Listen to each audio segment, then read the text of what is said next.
Welcome back to the Real Science Exchange, the pubcast where leading scientists and industry professionals meet over a few drinks to discuss the latest ideas and trends in animal nutrition. Hi, I'm Scott Sorrell, your host at the pub this evening. Tonight's conversation will focus on developing a healthy digestive tract, and it takes a deeper look into our Real Science lecture series talk from Dr. Brian Aldridge from the University of Illinois. Brian, welcome to the Real Science Exchange. To get us started, tell us a bit about what's in your glass first, and then as a veterinarian who's worked with animals around the world, what do you see as the biggest digestive health issues facing the livestock producers today? Well, good afternoon, Scott. Good to be here as well. It's sort of tea time for me, so I'm a tea drinker. So the pubs now have diversified, right? So there's social meeting places as well as drinking places as well. So a cup of tea is the answer to all life's problems over in the UK. So I'm drinking a cup of tea. Since we're Any solving any, problems, any I'm milk in drinking the tea. tea? Milk, of course, milk and Of sugar. course. Yeah, And absolutely. you have to make it on the boil. It has to be boiling when you make the tea. That's the trick. Uh, Excellent. I want America to know that's the trick. You have to boiling water. Good. On And the biggest problem I see, probably, Scott, is this idea that we think when we see intestinal problems, we think of bugs rather than thinking about the animals themselves. So we're a little bit more. uh, we're pathogen centric rather than host centric. So we worry about disease being related to something has invaded my farm, or something has invaded my herd, or this particular individual. This individual has caught a disease.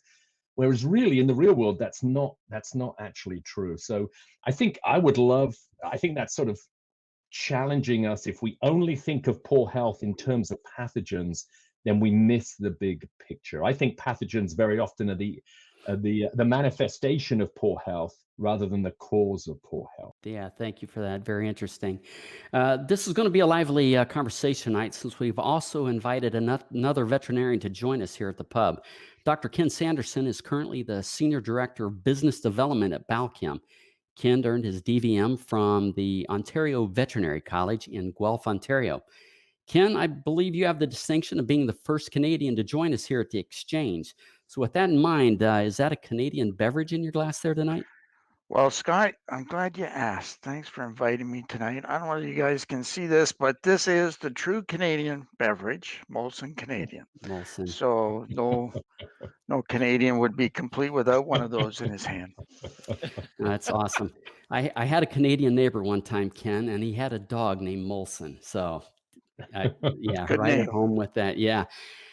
Ken, if you wouldn't mind, please share something a little bit personal about yourself that gives the listeners a glimpse of the man behind the degrees. Well, Scott, I I wouldn't know where to start, but I guess when I do have a few minutes of off time, I enjoy piloting my own aircraft. And so for the last almost 4 decades, I've been a private pilot and flown a variety of different aircraft, and I can never quite get enough time to go flying. Well, Ken, I've known you 10 or 11 years, and I didn't even know that. So thank you for sharing that. I appreciate it. And always, we have Dr. Clay Zimmerman joining us here tonight at the Exchange, and I'm going to assume he's still got the hard cider with him. Yes, there you go. Yep. Awesome. Cheers, Scott. Not letting us down, Clay. You're a good man. So, All so right. Scott, what are you drinking tonight? Well, I'm glad you asked, actually. Tonight, I've got a Redemption Rye. I'm not typically a rye drinker, but I have found that I typically like bourbons with a high rye bill. And so I thought, what the heck? I'm gonna give this a try, and it's actually pretty good. For undiscerning palate like mine, it tastes a whole lot like bourbon. So I'm fine with that. So cheers to everyone. Thank you for joining us tonight here at the pub. Cheers. Cheers. Cheers.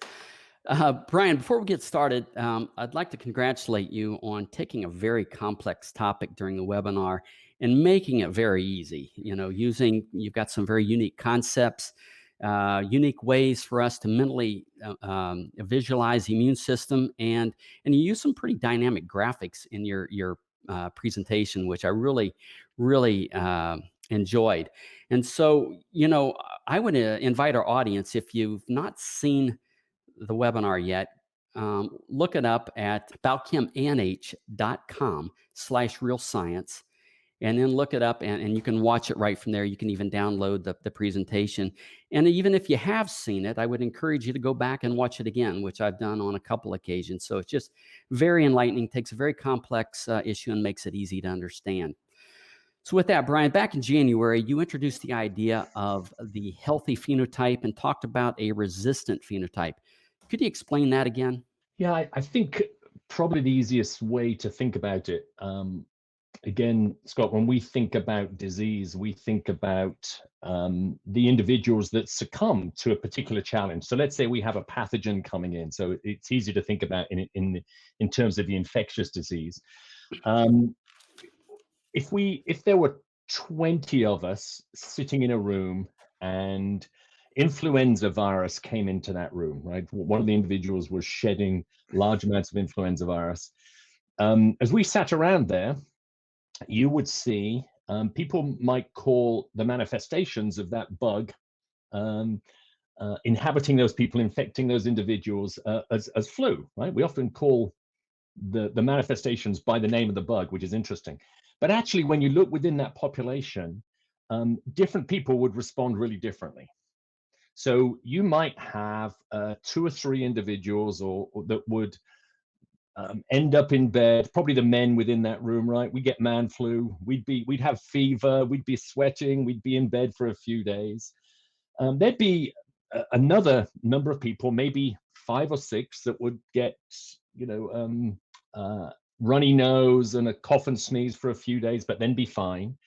But probably 70% of them on that same exposure, everyone's been exposed to the same bug, the same amount of bug, but they'd be fine. So it's really to think about influenza. Even influenza itself, there's different manifestations of it. It's not simply bug, host, here's the clinical manifestation. Within that group, there's all these different manifestations of it. And some individuals would not even bat an eyelid, right? They wouldn't even know they've been exposed. So that happens to most of us most days, is we're exposed to potentially pathogenic organisms and we're fine.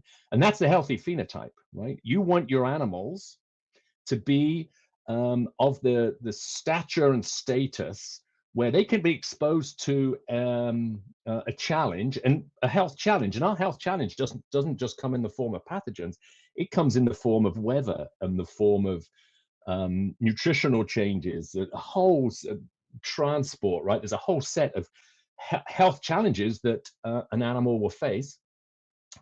Why do some do really well in the face of that and some do poorly? So I would call that the healthy phenotype is the animal that is either robust in the face of a challenge, resilient in the face of a challenge, or when a challenge occurs, they adapt so that there's not even a hitch in their step, right? They don't lose any weight or stop their weight gain. They don't drop in milk production. So and there's no observable clinical signs of it. So to me, that's the healthy phenotype. And in every population, Scott, we're going to have animals across that whole spectrum. So I think it's really important for us to recognize that, our herds have all of individuals that are healthy, that are diseased, and are somewhere in between as well. So we have to manage all of those individuals. We're never going to have a perfect herd, right? Or a perfect flock or a perfect population. So now while we're on the subject of phenotype, I recall that you were talking about phenotype is genetics times the environment times time, I believe. And forgive me if I've gotten that wrong. Could you kind of maybe expound on that just a bit?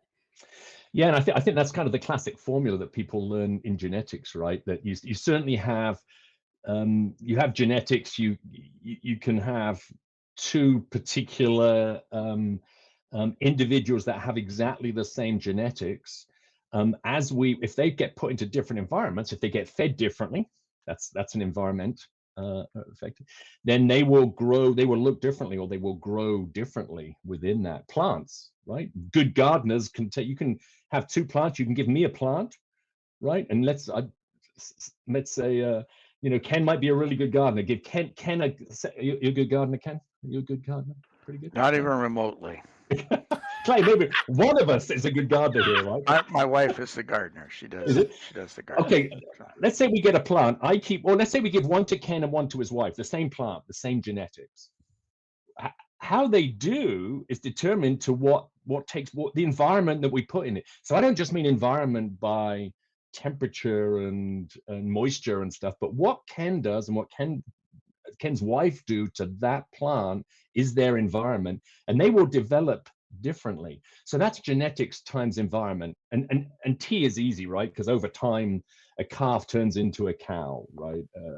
And a young cow and a heifer and an older cow, or a piglet turns into a pig. So T changes our phenotype as we're all strapping, middle-aged. I don't know what age we'd put us in, but right, we look different than we did when we were 21, right? So time has had its and environment has had its toll on each of us, right, in some way, and that can be good and that can be damaging as well, I think. So and what's interesting, I think, in addition to that, Scott, is that the environment, where do we encounter the environment to a greatest degree as animals? It's at their mucosal surfaces.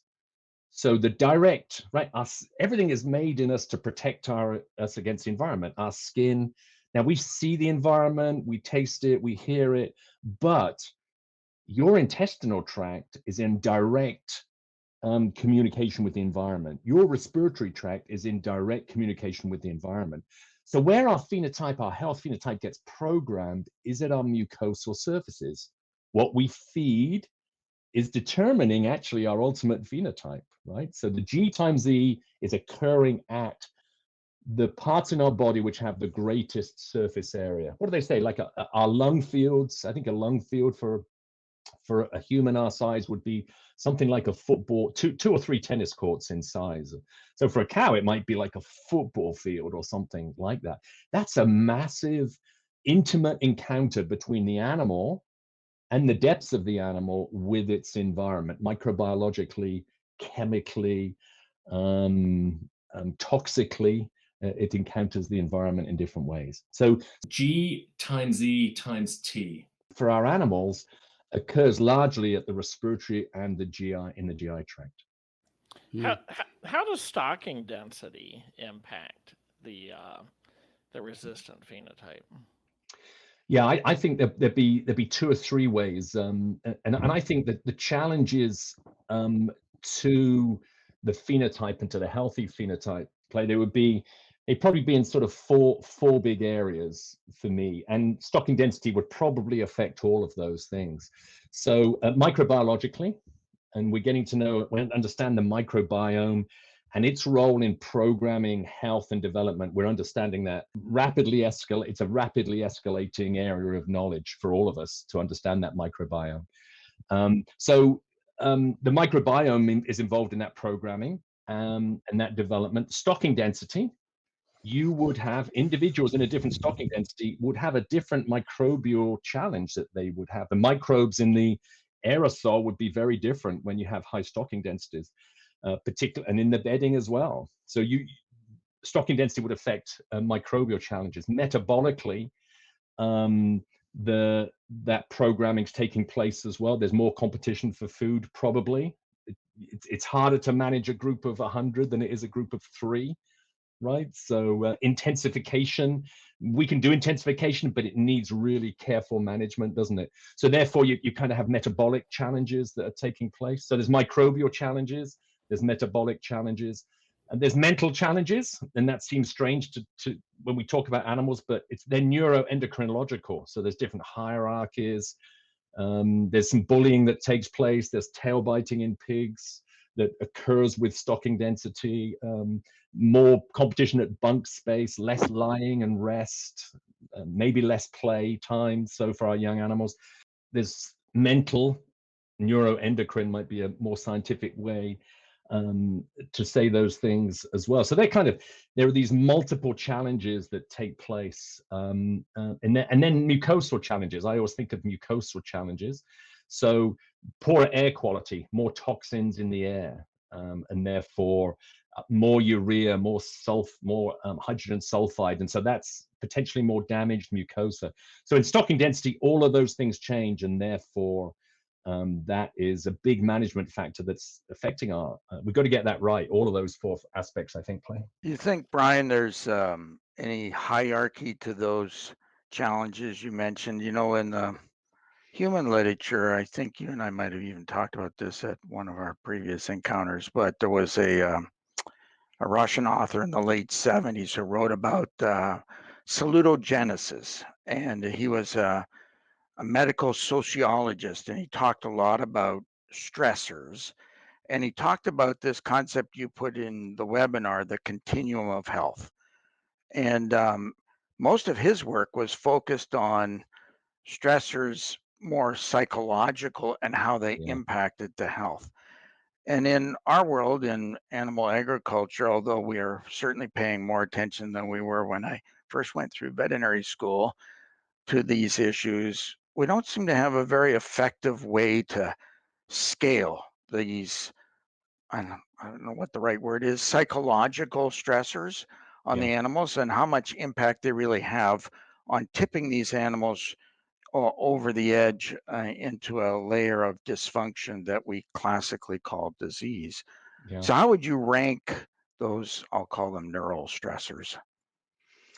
Yeah, no, I think that's a great. I think that's a great example. I know in the feedlot world, Ken, if you've looked at Tom Nofsinger's work, but Tom is a DVM and goes to feedlots and trains the stewards at a particular feedlot, right? The cowboys and the animal caretakers to develop relationships with these animals, a trust with these relationships. So one of the word he uses more than anything is confidence, that the animals are confident in their handlers.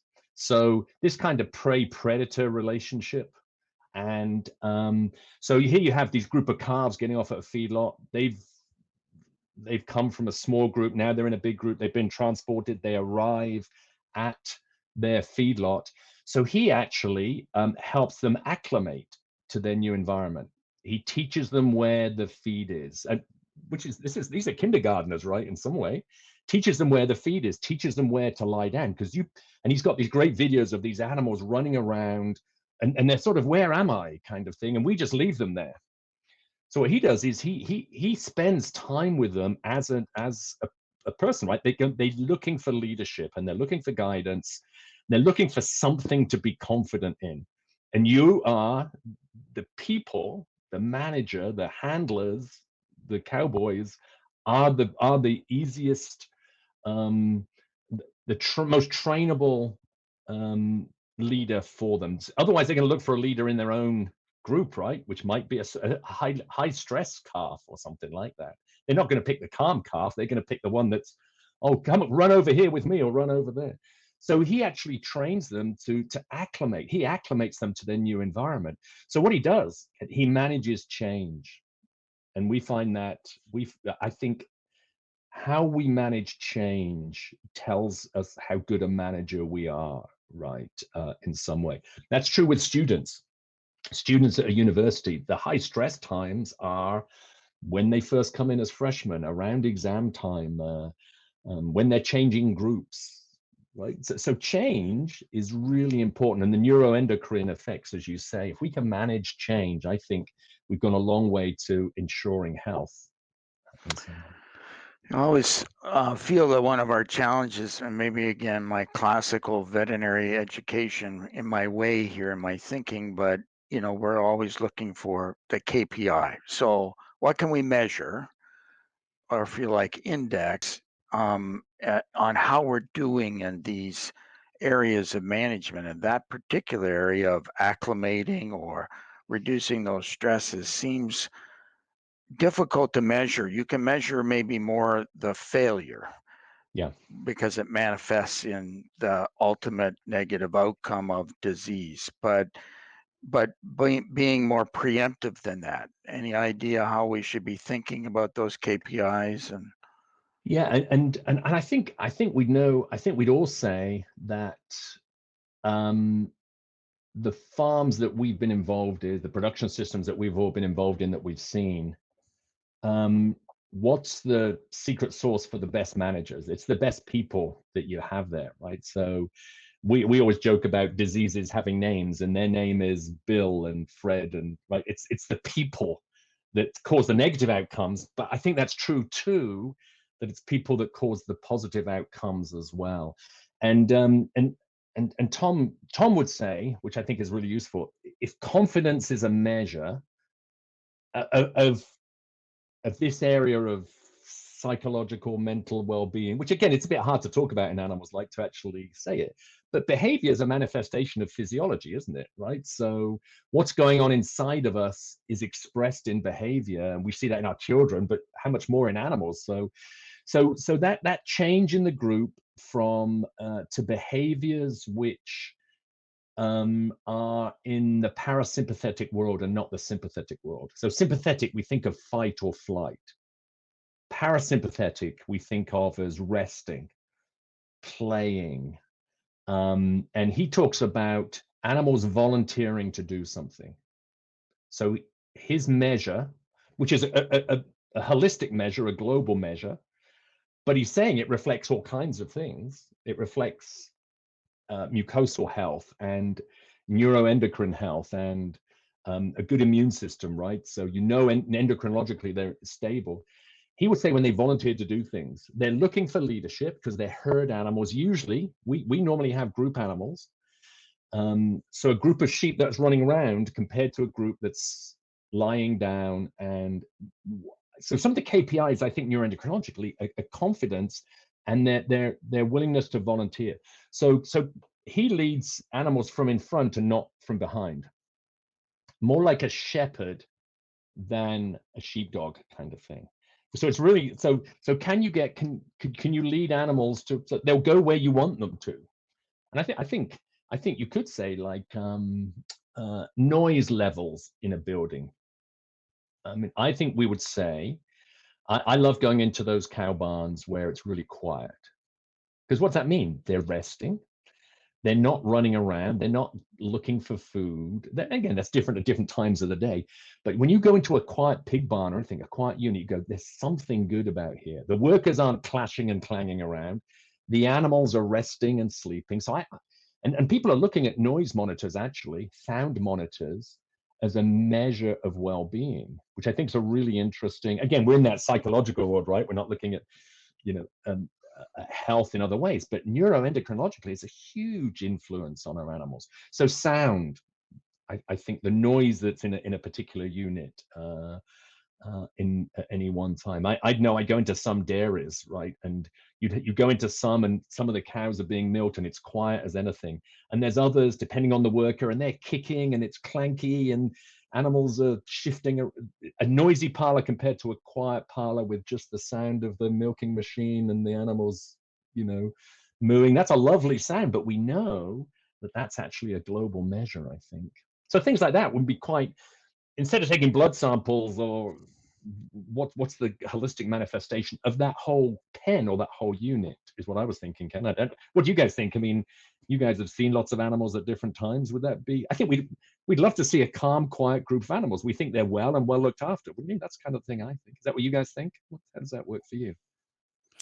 It's one thing that I was kind of reminded of. I met a gentleman a couple years ago. His name's David Hunt, and he was involved in developing this facial recognition system for cattle. And we were in the UK at the time, and we had gone to a farm to see how this was working.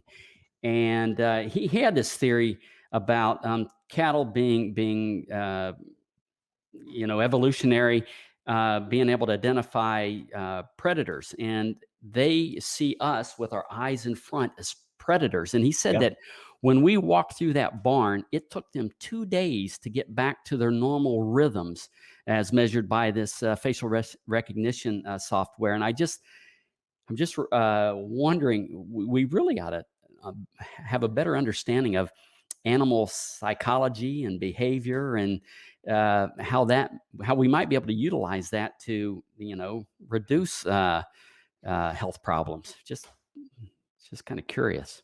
Yeah.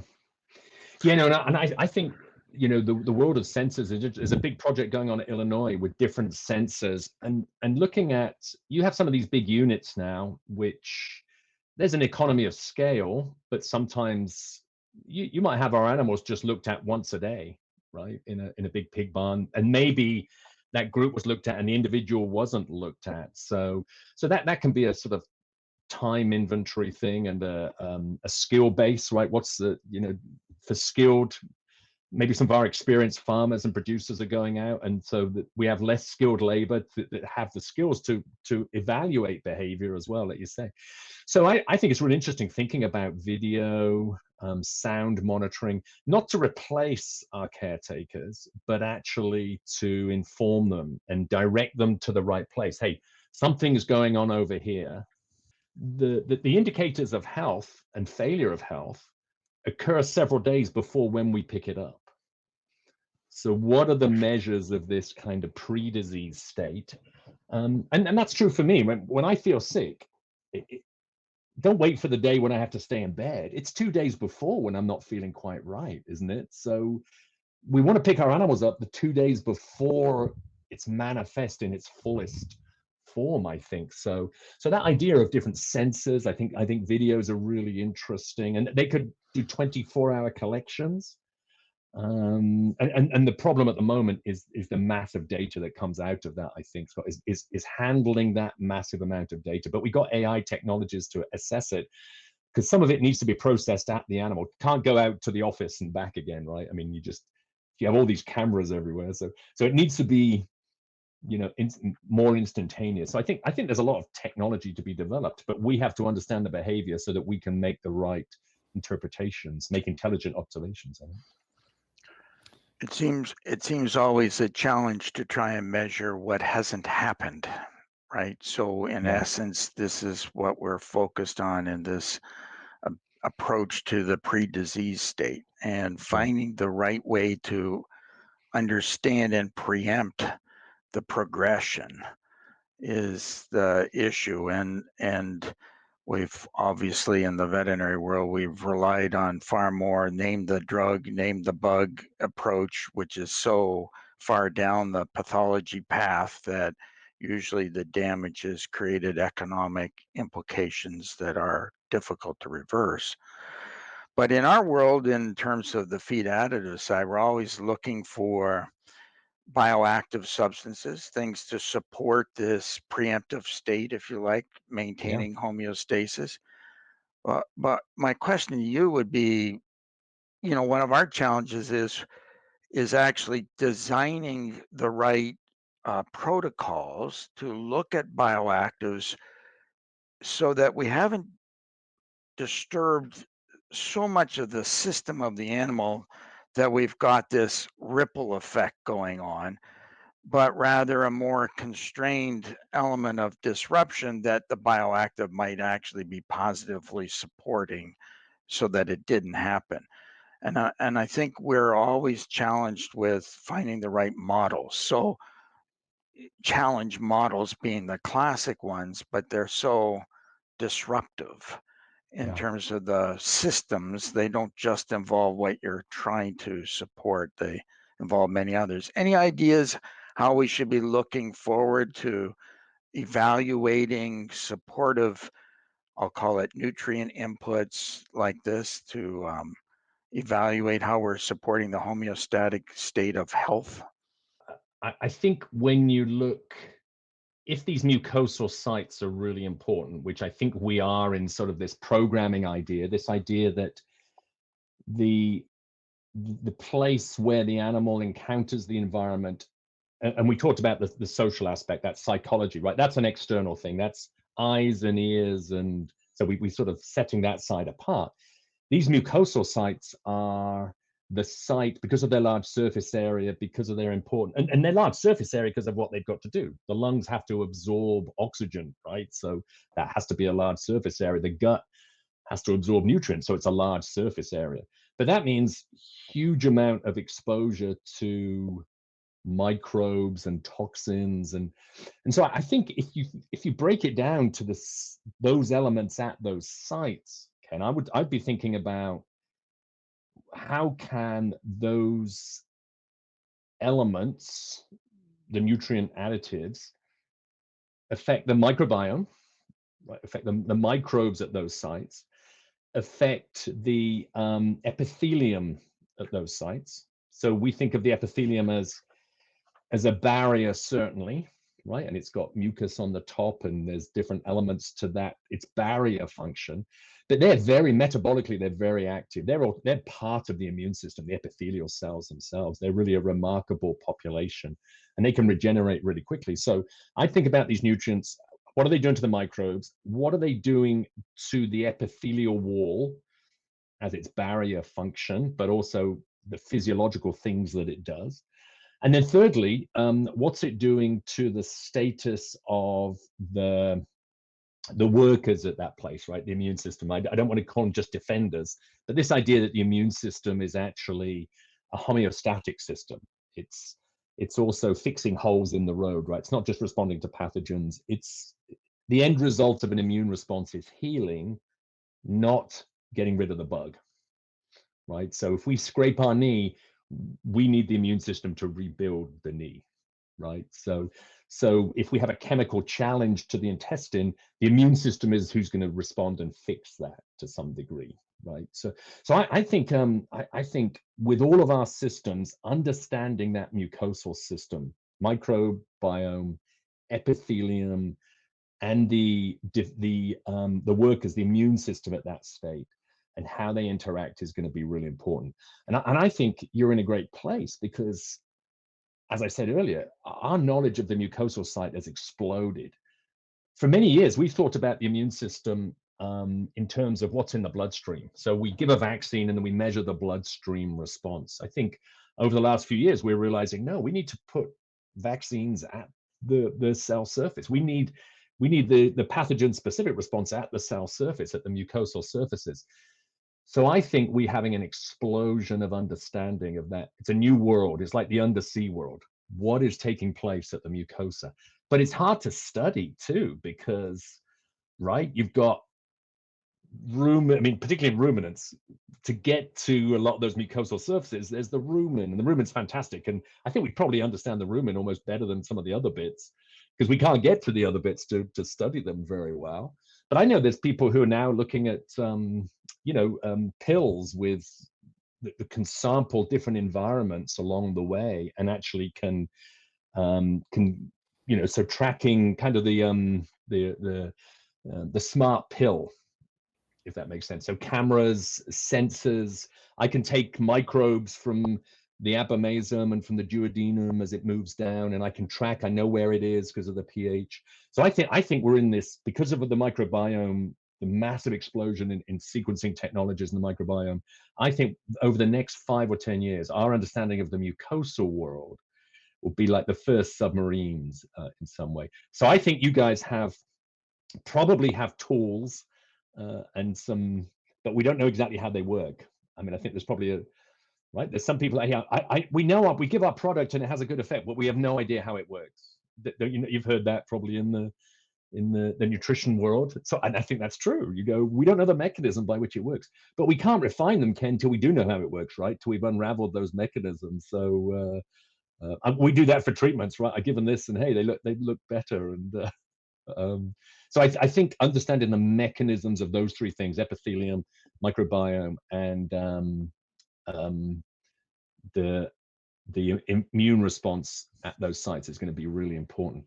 There's a lady actually who I'm working with, a really smart scientist up at the University of British Columbia. So she has developed technology for looking at breath prints.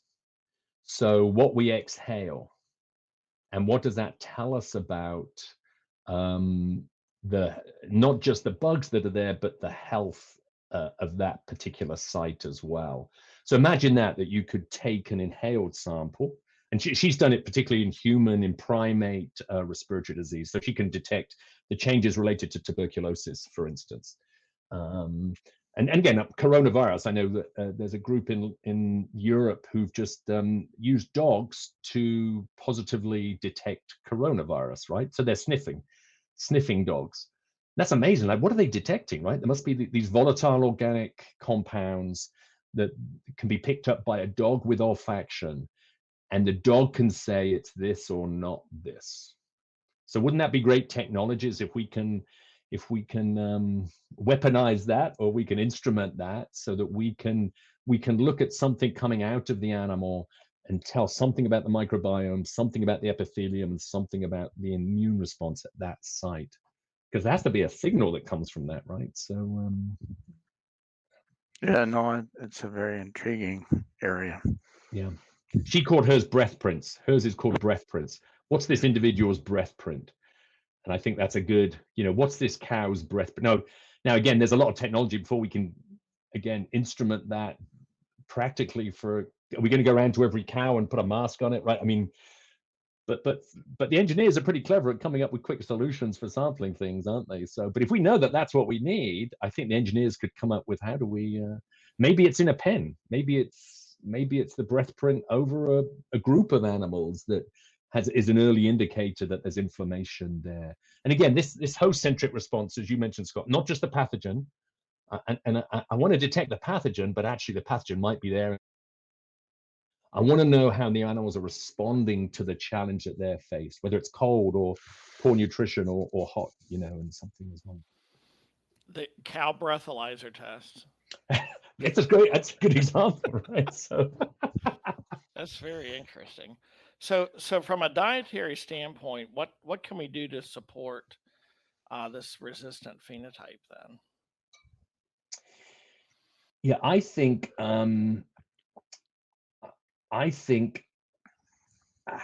if I was you, I would be working on change and how do I help an animal get through those really turbulent time. We know that weaning is really difficult. We know that transport, we know the management stress points, right? Yeah. So how do we, and until we change the system, those stress points are going to be, there's other drivers by which those management systems have to play out, right? And until we, animals are going to be transported because our grass is over here and our feedlots are there, right? So I think if you can find products that can help in that change period, then I think that, so understanding what's happening at mucosal level during change, I think would be great. And how can I make that smoother? It's still change, but instead of a stormy water, it's a calm water or a relatively calm water. Because there's going to be some animals who can still get through that by themselves. I mean, who are the losses in? I think that's an interesting question, right, Clay? And there was some work looking at a group of pigs. Jim Lowe here did it. He looked at metaphylaxis, so giving antibiotics to groups of pigs when they come into a particular unit. And then he worked out where was so all of the animals got antibiotics. And then he worked out who did they benefit. It benefited the lower quartile, the lower 25% in weight. There were the benefits in the top 25% and the middle 50% were negligible. All of the economic benefits and the health benefits were in the lower quartile. Now, that was just on weight. Now, what did that? These were animals that were probably the pre-disease phenotype, right? Just weight was the measure they used to identify them. They were the ones most susceptible to the change, and antibiotics helped them. But the top 25% didn't need antibiotics, if that makes sense. But we couldn't categorize those into weight. Would be as an oversimplification. That was just a measure that Jim used. But all the economic benefits, all the ultimate production benefits were in that lower quartile. So if we had better measures to say who is where, then I think that's a simple way, right? Maybe not every animal needs a nutritional, it might be just a subgroup of animals that need your nutritional and would benefit from your nutritional supplements.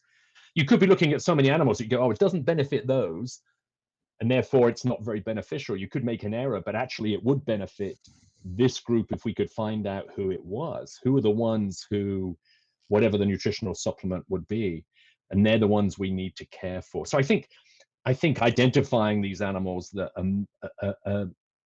have an unhealthy phenotype, if you were, in this pre-disease state would be great, I think. And I don't know what those markers are exactly, but I think they're coming. I think they're coming in some way. Okay. So I think giving the right things to the right animals would need it, but identifying that group of animals that need it would be important. When flu comes in, who's going to be knocked out, right? The people who are fine don't need their zinc, vitamin C. The people who are going to be knocked out need their zinc and vitamin C to prevent them from, that common, the Walgreen supplement that you can buy, right? That people use for early colds. Right. Probably not everybody uses it. We had some questions come in during the webinar that we weren't able to get to, and I'm just going to maybe transition to a few of those real quick, if you don't mind. Absolutely. So we had a gentleman named Paul. He's asking, how do you design a strategy or a calf weaning strategy, vaccination strategy, et cetera, to help them the most of a resistant phenotype, to make the most of a resistant phenotype? Yeah. It's funny, Scott. A lot of our vet students, they want us to give them a vaccination protocol that as soon as they go out, they can put it into action, or they want a weaning. Give me the 5 steps of kind of weaning strategy. Again, and you guys will know, when you're out in the field, what you have to do is sort of talk to the particular producer and see, what are you trying to achieve? Do you know what I mean? So what are the constraints on your system? And the less constraints you have, the more flexibility you have. So for instance, for weaning, if you're not pushing your breeding age and pushing your first lactation age, right? If you're not trying to achieve 24 months, but you're open to 26 or 27 months, right? Then you would have a different system. You push your calves differently than you would for a 24-month system. So some of it depends on the goals and the constraints. And I think, again, the error we make is we try and make every system the same. And I don't think you can really do that, right? We have the KPIs that Ken mentioned are great, but my farm might not be able to achieve those things in some way. I might not have the genetics. I might not have the, right? I haven't been able to, I have a poorer quality milk replacer. Therefore, I might need a bit longer for them to transition into to get to their growth. So I think I would design it around the animals themselves in some way. So I would look for markers that the animals are ready to be weaned, right, in some way. So I would have a system. So let's say if I bring 4 to individualize the system a little bit, Scott, and this is hard, right, when we have large numbers and high stocking densities. If I have 20, we work with a big farm that has 90 calves a day, right? So probably on that day, they're not going to sort of wean one day and one the other day. They're probably going to be a whole batch is going to be, weaned. Now, some are going to be ready and some aren't going to be ready. So they're going to have some difficulty following that because they've treated every single calf as in the bell curve, right? They've sort of said, okay, we're going to treat everything like the mean calf, the calf that's in the middle. So I would think about, I would talk to that individual and say, what are your constraints? Where are you pushing? Where do you have to push these animals? Is your milk replacer so expensive you want an earlier weaning date? Or are you using your home milk, for instance? I'm thinking of dairy calves, right? Or if you're using your own milk, then actually that's not such a huge cost issue for you. So actually I might take a bit longer. If I'm producing my own milk, it's not extra cost. I might wean them beyond 8 or 9 or 10 weeks kind of things. So what I love farms that are researchers as well, right, Scott, that they know they've got enough data from their animals that they know.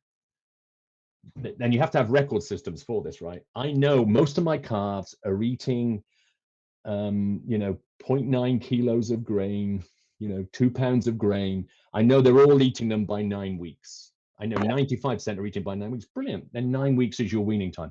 I know they're all eating it by 7.5 weeks. Great. 7.5 weeks is your weaning time. So let the animals, you have these outcomes, one of which that for weaning, that they're eating enough concentrate, right? That they're eating enough grain to take over the growth curve from the milk. So I don't want to lose any weight from that transition from milk to grain. I don't want them to drop off in their weight gain. So we know that's about 0.9 kilos of grain. So I've got to know when they're eating 9 kilos of grain. That tells me their rumen's ready to be weaned. So I would encourage that owner to that client to gather data on in his current system as to where he is. What are the animals showing you? When are they ready? And then design a system around that, right? In some way, rather than me trying to fit somebody else's system. And where am I in that kind of normal curve of everything? I think a lot of people don't manage weaning well, so I think that's kind of an important thing. As far as vaccination, we tailor make vaccination around the risks of that particular farm. My dad's a good example. My dad, think about the dog, right? You tend to go to the vets, and the vets give the dogs the same. Every dog gets the same vaccination.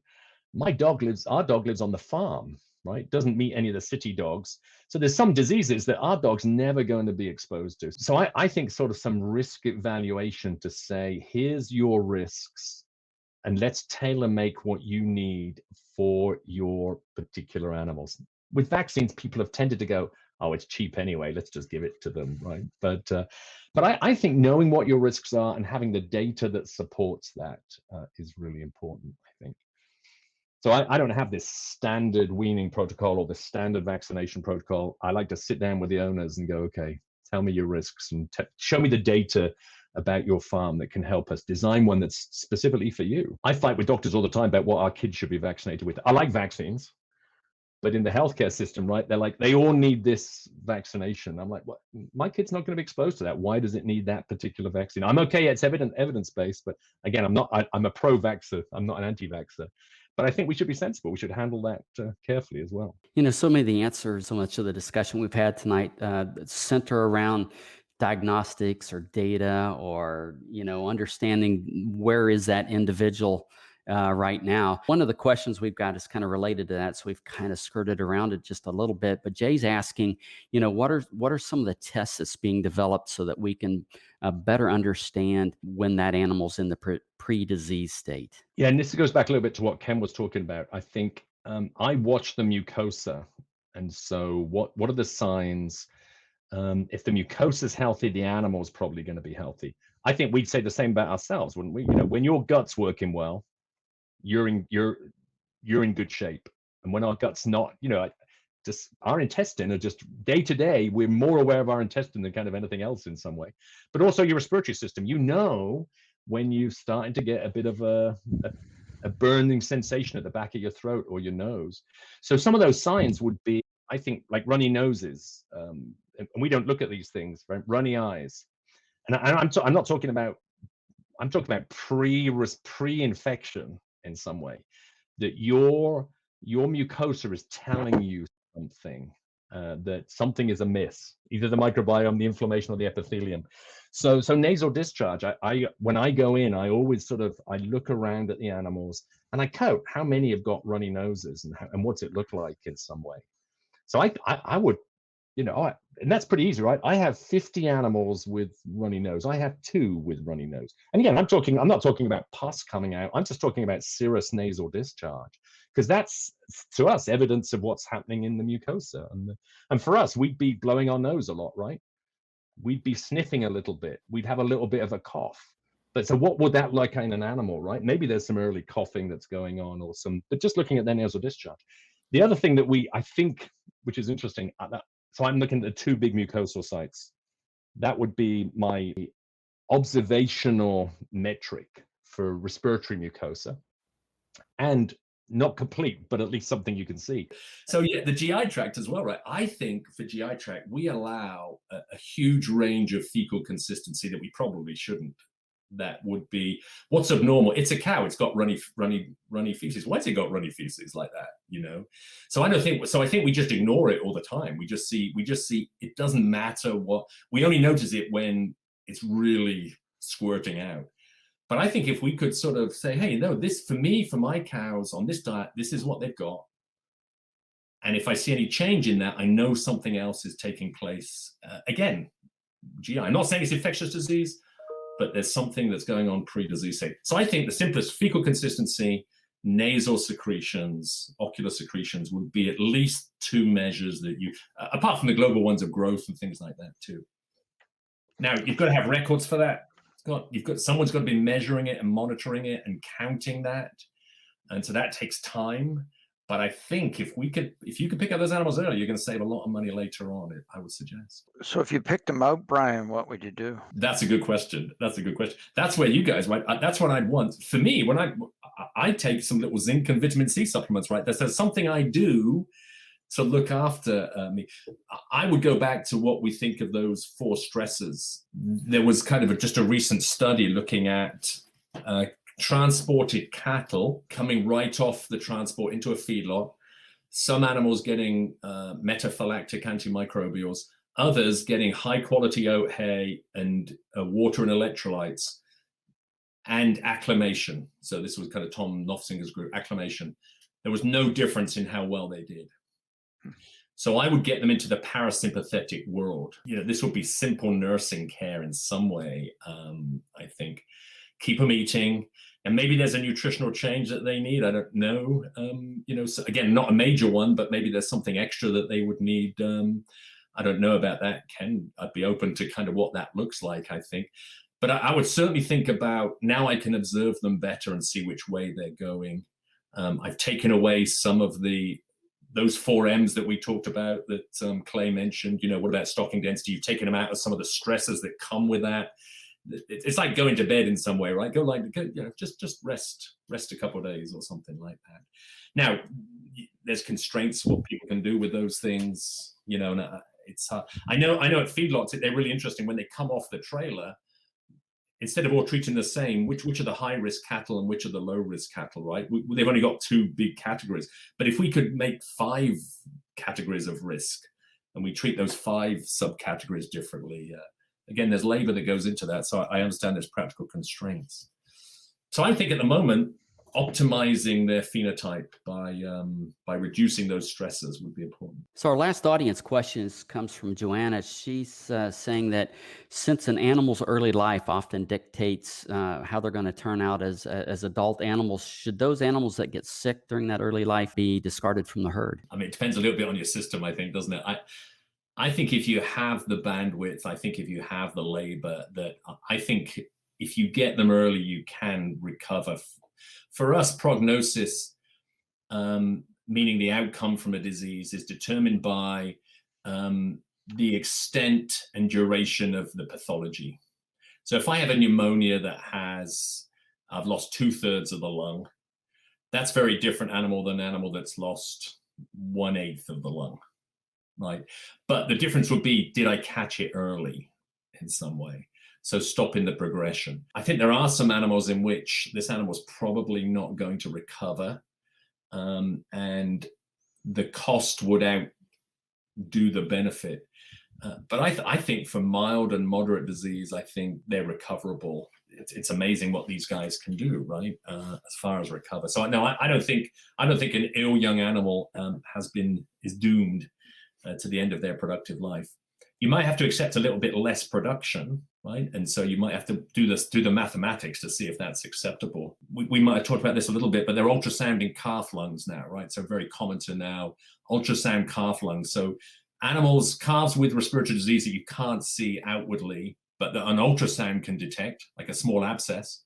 They found out that those animals in first lactation can have 500 kilos less of milk, right? I mean, an incredible amount less of milk in their first lactation. So, and that's a non-detectable lesion. Picking them up early, you can treat them early, and then you break that cycle of poor production later on. Last call. Who needs another round? Well, gentlemen, as we've all just heard, Stephanie has called last call. Some final thoughts from a nutritionist perspective. What's one or two take-home messages that you could give a nutritionist, and then 1 or 2 messages, take-home messages for producers? What would you have? If a nutritionist, I would say, and maybe this is already taking place. I apologize in advance if this is already a prime consideration, but how is nutrition impacting mucosal health and the immune system? So not just the production parameter, but how is it affecting the microbiome? How is it affecting the inflammatory response? And how is it affecting epithelial integrity, right? So I think I would think about the nutrition and its local environment. What's it doing in that locally, right? If we can get nutritional developments, innovations that can optimize that, I think that would be brilliant. And I think you're going to get production effects as a result of that. So I'd love to see us working together and working out what that looks like. For the producer, I'd think about two things. I think about managing change. Think about the points in which there's a huge amount of change. That could be weather change, that could be moving animals, different stocking densities, different social hierarchy. How do I manage that well? I think the evidence is growing that the acclimation, so weaning shouldn't just happen by itself. Maybe there's some training for weaning. You train the animals to be weaned. You train the animals, you start to separate them from their mums before you separate them from their mums, kind of thing. Let's say I'm talking about beef animals. Some people are taking the calves away for a little while and bringing them back, right? Putting them onto trailers, transporting them short distances and bringing them back, right? So you're training them so that this change isn't suddenly, so acclimation, right? And we do that in sports, right? We don't suddenly go onto the sports field, right? We have a training period. So I think you have training your animals and managing change well. And that process, that every stage is going to affect the next one. So what you're doing to those babies is going to affect their future life. So you're programming health and you're programming poor health as well. So there's no life stage which should be neglected as well. Dr. Aldridge, this has been a real treat. I've enjoyed having you here at the Exchange tonight, and you can join us here anytime you want. Thank you. It's been great to chat to you guys. It's been fun to talk about. Yeah, it's been great. And Ken, thank you for joining us all the way from Canada. We appreciate it, and you'll have to come visit again as well. I'd also like to offer our sincere appreciation for our loyal listeners for stopping by to spend some time with us once again tonight here at the Exchange. If you like what you've heard, please remember to drop us a 5-star rating on your way out. Also, hit the subscribe button to get alerts for future podcasts and leave us a glowing review if you're so inclined. Our scientific conversations continue on the Real Science Lecture series of webinars. Visit balchemanh.com/realscience to see upcoming events and past topics. We hope to see you next time here at the Real Science Exchange, where it's always happy hour and you're always among friends.